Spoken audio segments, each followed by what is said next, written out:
ভাবি তুমি এখানে কি করতেছো?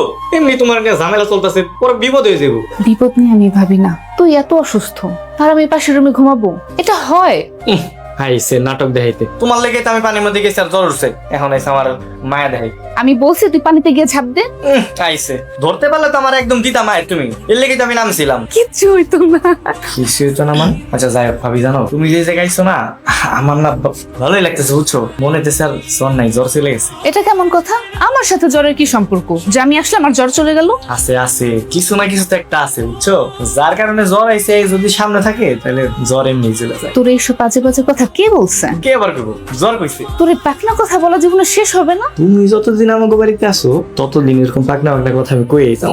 এই চুপ কর, ঘুমানোর চেষ্টা কর। জ্বর আসছে তো এর জন্য আজে বাজে কথাবার্তা বলতেছিস। আচ্ছা ঘুমাইতেছি, শোনো ভাবি তুমি একটু আমার পাশে শোনা, আমার মাথার একটু হাতাই দিবা, একটু গান শুনাইবা, তাহলে আমি ঘুমাই যাবো।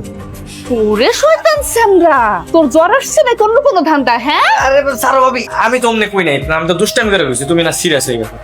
আচ্ছা অনেক রাত হয়েছে, এখন ঘুমা, তোর ভাই আবার কল করবে। আসি। ভাবি তোমার সাথে আমার অনেক কথা আছে। কথা বলার অনেক সময় আছে, এখন ঘুমা। যত বড় হইতেছে তত পাকনা হইতেছে, শয়তান একটা। এইভাবে কেউ সামনে আসে আমি তো ভয় শেষ। তো ভয়টা কোন জায়গায় লাগতেছে? জানতে পারলে আপনি কি করবেন? তুমি ভয় পাইছো নাকি? কাকনের যদি ভয় লাগে আমার কেন লাগবে না? আমরা তো একসাথেই ছিলাম। আচ্ছা তোমার কোথায় ভয় লাগছে আমার একটু বলো, আমি ভয়টা কাটাই দিতেছি। এই যে ভয় কাটানোর ডাক্তার, সবাইকে রোগী মনে করলে কিন্তু হবে না। বুঝতে পারছি, তাহলে লগে এরকম দু একটা রোগী নিয়ে ঘুরোকে, একা একা ঘুরতে পারো না? কি বললা তুমি? না না কিছু কইনি। রিয়া আপু আপনি একটু দূরে যায় দাঁড়ান, আমরা দুজন একটু কথা বলি, তারপর আসছেন। বাসা থেকে নিষেধ আছে। এই জায়গায় দাঁড়া থাক, যতক্ষণ না পর্যন্ত আমরা কথা বলবো ততক্ষণ এই জায়গায় দাঁড়া থাকবে, আঙুলে থাকবি না।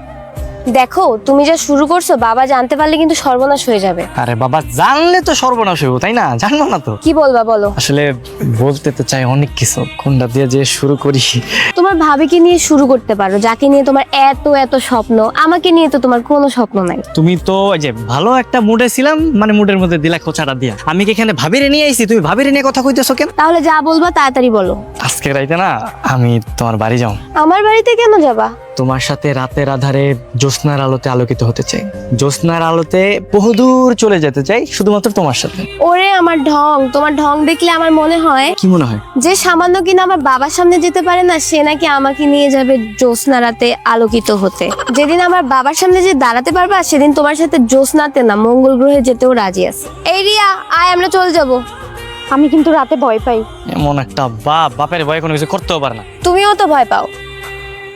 এই যে আমি কিন্তু রাত 12টার মধ্যে ঘুমিয়ে যাই। দুষ্টু।